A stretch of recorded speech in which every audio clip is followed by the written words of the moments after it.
오늘은 사주학에 대해서 이야기를 할 거예요. 사주팔자가 뭐라고 생각하세요?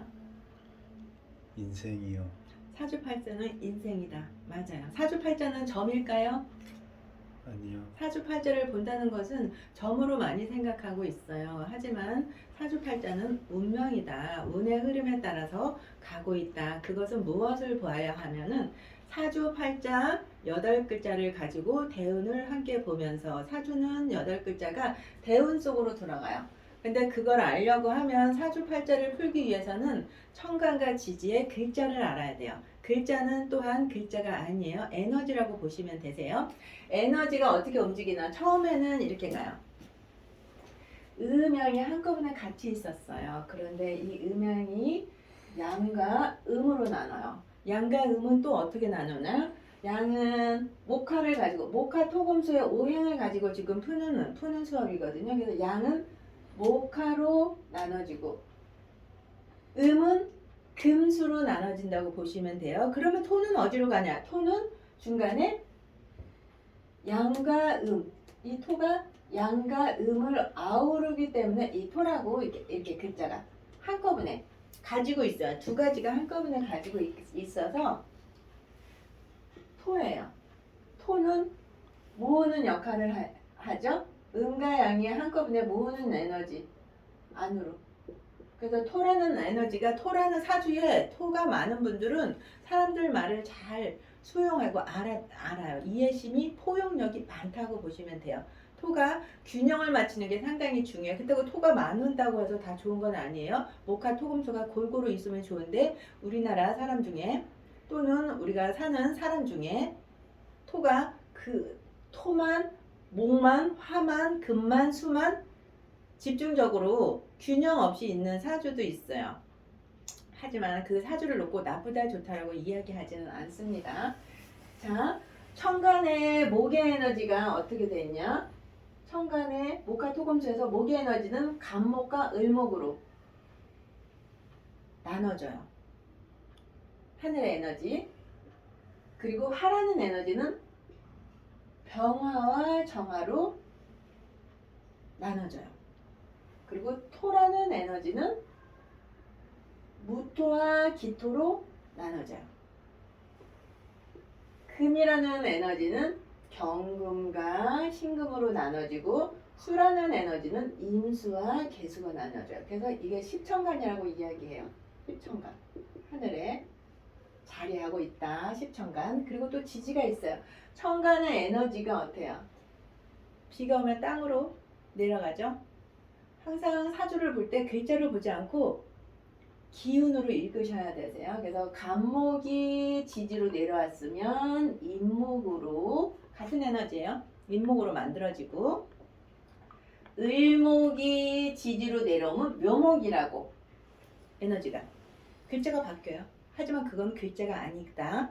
암호예요. 천간의 기운이 묘목으로 바뀌는 암호예요. 그리고 진토는 조금 이따 설명드리겠습니다. 병화의 에너지는 어떻게? 상하로 만들어지고요.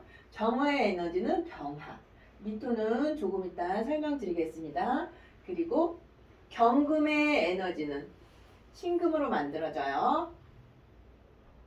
그리고 신금의 에너지는 유금으로 만들어지고 술토는 조금 이따 토하고 묶어서 이야기를 하겠습니다. 임수의 에너지는 해수로 만들어지고 개수는 자수가 돼요. 축토가 또 들어갔죠? 지금 특징이 있죠? 위에는 십천간이지만 12지지라고 불러요. 두 개가 늘어났어요. 왜? 중간중간에 토가 들어가 있어요. 임묘진에 토, 진토가 들어있고 사오미에 미토가 들어가 있죠? 그리고 신유술에 술토가 들어가 있어요. 그리고 해자축에 축토가 들어가 있어요. 이렇게 하게 되면 이렇게 해서 무토라는 에너지가 내려와서 어떻게 만들어지냐 하면 지주로 내려오면 진토하고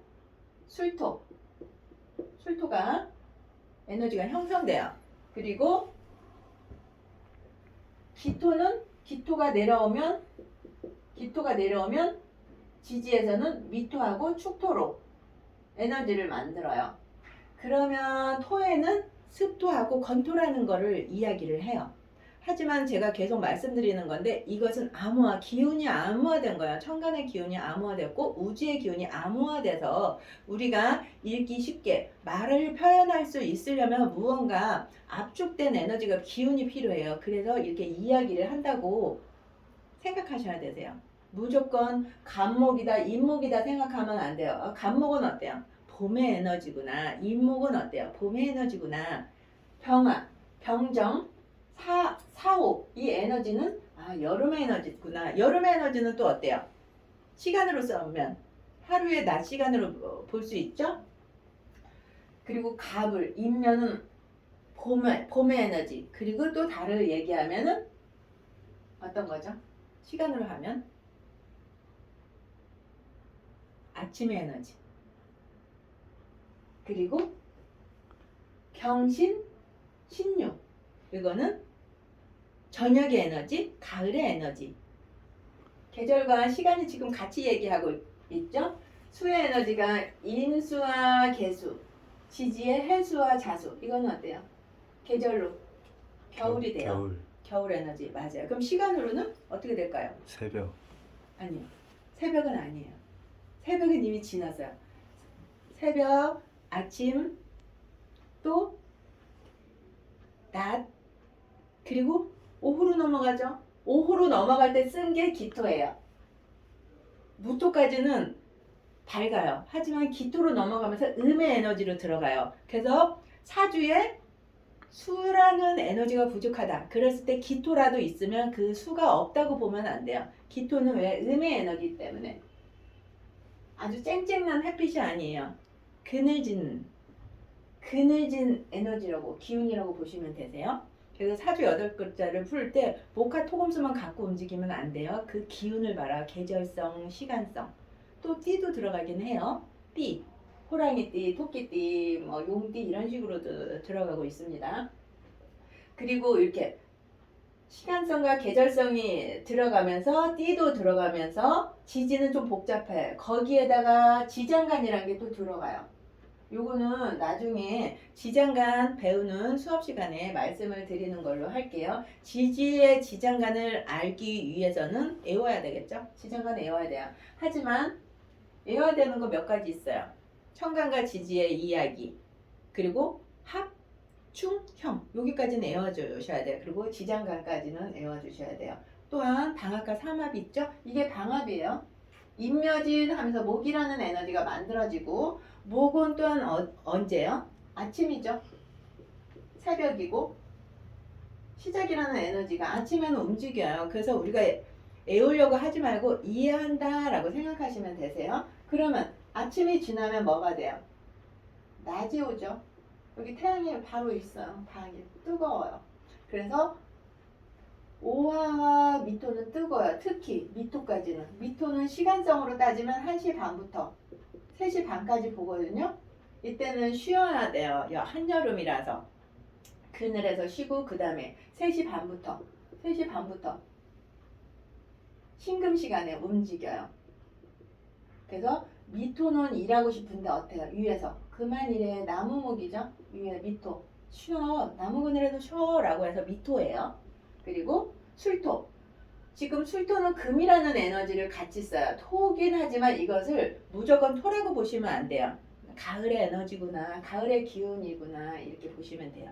이 안에는 술토는 예술가 글자가 있어요.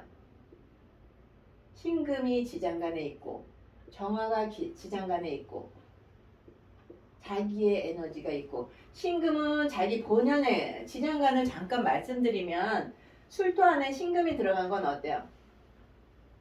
자기 계절이죠? 가을. 왜? 금은 가을이니까. 그래서 술토다 그러면 이 사람한테는 가을의 에너지가 있구나. 토라는 에너지만 생각하시면 안 돼요. 가을이라는 에너지도 갖고 있구나 라고 생각하시면 정화. 앞계절. 토는 앞의 계절을 같이 갖고 가요. 그래서 마음속에 누군가 서운한 생각을 서운하게 했든가 즐겁게 했든가 다 가슴속에다 마음속에 꼭꼭 재워놓고 있어요. 그래서 토가 사주에 많은 사람한테는 특히 말과 관련돼서는 상처 입지 않게 잘 해주는 게 좋습니다. 그래서 여름이에요. 정화. 이 술토 안에는 가을 자기만의 계절, 앞의 계절, 여름의 계절이 같이 들어가 있어요. 그래서 술토만 보지 않아야 돼요. 아, 자기만의 계절을 갖고 있으니까 어떤 일을 함에 있어서 술토라는 것은 포용력만 하진 않아요. 결단력을 가지고 있어요. 그리고 자기 마음대로 움직일 수 있는 에너지를 갖고 있다고 보시면 돼요. 왜요? 예술적인 글자예요. 왜? 화라는 에너지가 그렇게 쓰여지기 때문에 이렇게 이해하시면 되겠습니다. 그리고 겨울이라는 에너지, 해자 축에는 수라는 에너지가 함께 들어가죠. 지금 제가 계속 에너지라고 하는 얘기를 계속하고 있죠. 기억하셔야 되세요. 모든 건 글자가 아니고 에너지다, 기운이다 이렇게 말씀드리고 싶습니다. 그리고 진토는 토라는 성향 특징을 가지고 있지만 여기 안에는 진토는 물기가 있어요. 그래서 물이 있어야지만 땅에서 나무를 키울 수 있어요. 나무를 키워야지만 뭐가 되죠? 열매를 맺을 수가 있어요.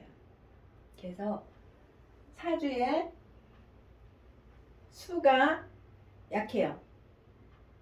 사주 8글자, 사주 8잔에 수가 약한데 그 중에 하나, 지지 어느 곳에든지 진토가 있다 그러면 수가 없다고 보시면 안 돼요. 왜냐하면 삼합이란 글자가 있어요.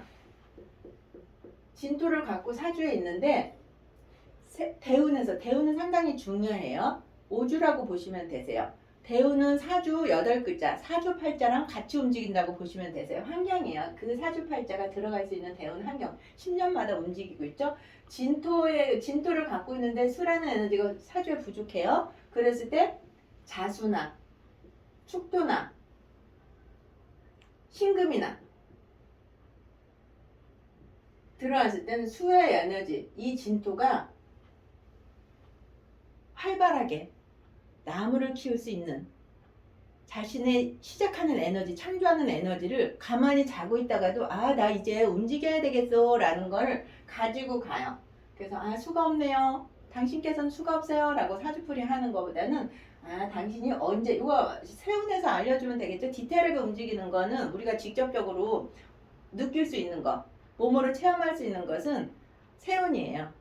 그래서 이걸 가지고 아, 자수가 들어온 대운, 축토가 들어온 대운, 신금이 들어온 대운에 이분은 잘 확장하고 발전하고 성공하고 하겠다라는 것을 이야기해 주셔야 되세요. 우리가 사주팔자 보러 오시는 분들은 긍정적인 에너지, 희망을 가지려고 오는데 거기에서 아, 수가 없으니까 당신은 아, 그렇게 사주팔자가 좋지 않습니다 라고 얘기하면은 어때요? 앞에 있는 분은 내담자분들은 네, 불편한 마음을 가지시겠죠? 그래서 어떻게 하면 희망을 줄 수 있는지를 찾아내셔야 되세요. 그래서 절대로 이 사주는 좋다, 당신의 사주는 좋습니다, 당신의 사주는 안 좋습니다 라고 얘기하시면 안 된다고 말씀을 드리겠습니다. 그리고 이 미토, 사오미에 따라오는 이 미토는 여름의 에너지를 갖고 있죠. 여기에는 없어요. 수라는 에너지는 없어요. 그래서 을미일 때 을미일주다. 을미일에 태어났다. 이랬을 땐 이 목이 어때요? 목은 꽃나무죠? 이 꽃나무는 사막이 핀 꽃나무라고 보시면 돼요. 아주 열심히 엄청 강한 에너지를 갖고 있어요. 왜? 물 없는 데서 꽃을 피우기 위해서는 상당히 강하게 살아내야 되는 그런 인내력을 갖고 있어요. 그러다 보면 어때요? 을미일주는 사람들하고 잘 어울릴 수 있습니다. 그리고 술토, 조금 아까 말씀드렸죠? 가을의 에너지, 맺고 끄는 거에 있어서 확실한 에너지를 갖고 있어요. 자기만의 에너지가 상당히 강하다 보시면 되고, 이 축토에는 술토에도 수라는 에너지는 부족해요. 하지만 축토에는 있어요. 그래서 수를 갖고 있는 것은 진토하고 축토, 수가 없다, 건토라고 이야기해요. 그래서 수가 없는 것을 미토하고 술토 이렇게 나눠지게 됩니다. 그래서 우리가 사주를 풀 때 사주는 점술이 아닌, 또 사주는 정해져 있지만 정해지지 않아요.